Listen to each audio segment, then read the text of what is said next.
Alright guys, so you already know why we're here, back to talk about some more Cyberpunk 2077 info. This time around, it's actually coming from one single source. We complained in the last video about how they're not really doing interviews and really discussing the game, and I'll be damned if an interview doesn't come out. This time around, it's from a quest director, I don't know how to say his name, I'll put it up on screen, who did an interview with a Spanish website. This interview, of course, has been translated over on Reddit, which happens with any kind of gaming interview that's not in English, and the person who translated it admits to being lazy at times and using Google Translate, so it's going to be a bit of a rough translation at times. With this interview, we learned that the game is supposedly pretty different from that 50-minute gameplay we got last year. We learned that there's gameplay mechanics that we haven't even seen yet. They talk a little bit about Easter eggs and the potential, I guess, for there to be some Witcher-related Easter eggs in Cyberpunk 2077, and to talk about the potential of a sequel already.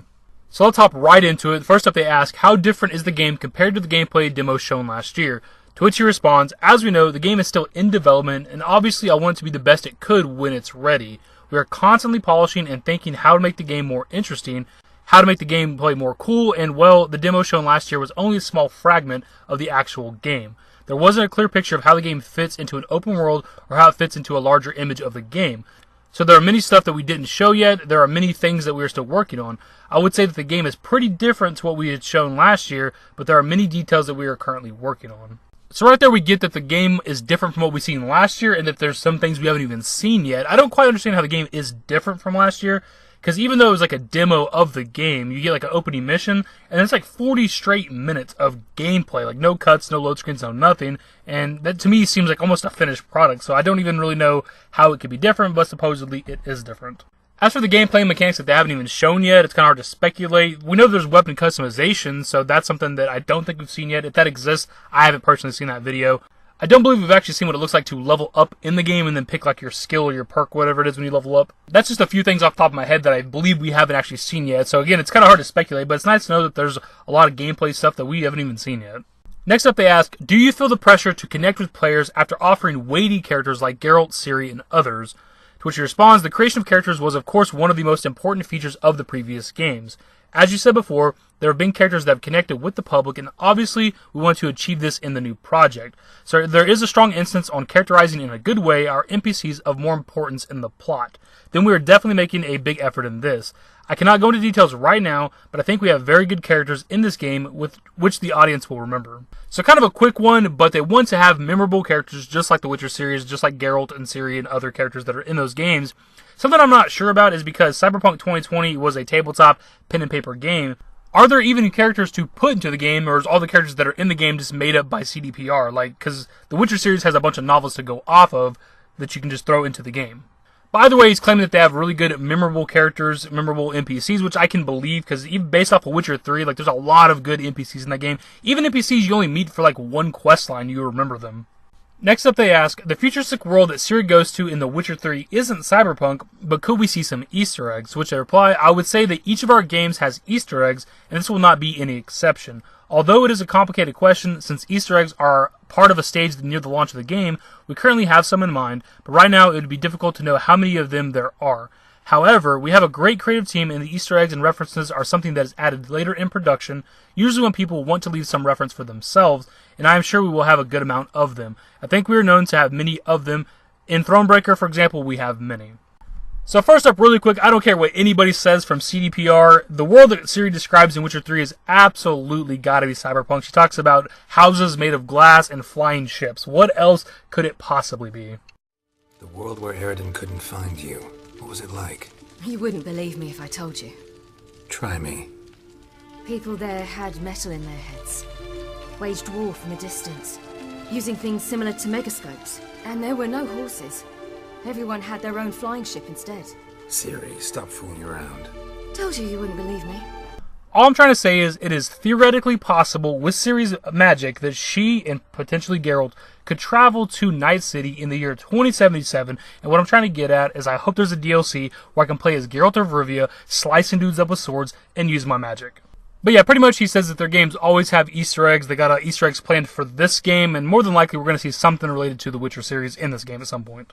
Next up they ask, what do you think are the key points of the missions in Cyberpunk 2077, to which he replies, we still have the elements that have appeared in previous games. As I mentioned before, we have decisions, consequences, good characters, etc.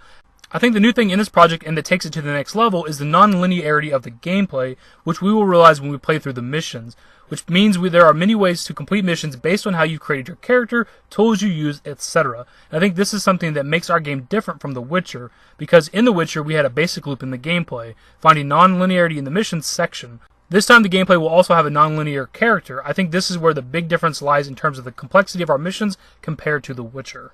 So this is something that we've known for a while. They say that the missions in Cyberpunk 2077 are more complex than they were in Witcher 3, and that you can complete them in much different ways. Compared to the normal 3 options there might be in the Witcher series, this can have upwards of 5 or 6 depending on how you build your character. This is something that I'm absolutely looking forward to. Having the ability to complete quests in multiple different ways promotes the longevity of a game, but also makes you want to play the game multiple times. Is the studio thinking of a sequel in case Cyberpunk 2077 is successful? As you know, I cannot represent the board of directors, and now our team is focused on finishing this game, since we are still at the time of its launch. We still have work to do, and we want to do our best, but there's always a possibility, of course. For now, we are mainly focused on this game, and we will discuss when from the direction they tell us what to do. We'll finish, and we'll see. This one is beyond obvious, even though he wants to kind of beat around the bush about it. Of course, there's going to be sequels to Cyberpunk 2077. The game is going to be a smashing success. It'll potentially be Game of the year that it comes out. It'll sell just as good as Witcher 3, if not more than Witcher 3 did. So it's going to be a success. There's going to be sequels.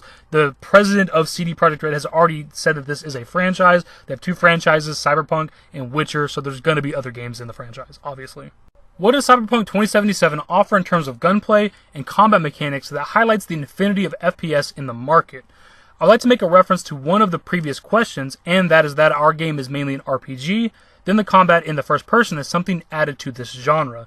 In this way, the gameplay in Cyberpunk offers a variety of ways to complete the missions, and I think this is the biggest difference because it not only matters the shooter side, but also how to incorporate this aspect in your way of playing through the title. We have a good amount of mechanics that are based on this concept, which we have not yet shown, so stay tuned.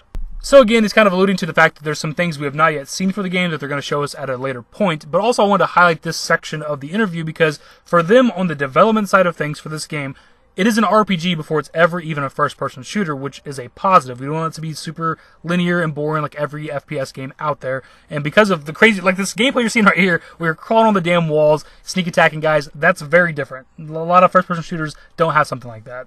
How is the development of the game for the next generation? Well, it's hard to say. It will happen, of course, but when? I think it's early to talk about this. We're currently focused on the current generation, and our goal is to launch it on PlayStation 4, Xbox One, and PC.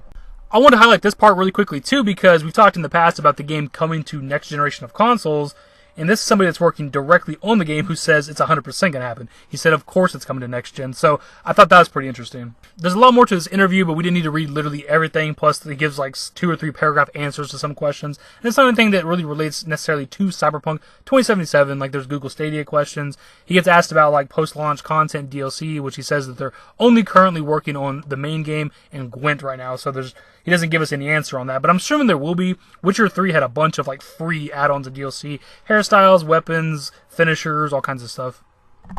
Quests. So clearly I think there will be post-launch content. Hopefully there'll be some free stuff out there like they did with Witcher 3, and I think it's pretty obvious that there's going to be DLC at some point. This is actually a pretty lengthy interview with a lot of good information. This is something we've been needing for a while because it's always been just little bitty tweets and stuff like that, and maybe little snippets of something from somewhere else. But they need to be doing interviews. The game's going to be a big hit. We talked about that earlier, but they still need to discuss the game and talk about it. I know they're probably wanting to save a lot of stuff for E3 this year, but still, you got to keep people interested, and you got to give your boy content to make on his YouTube channel.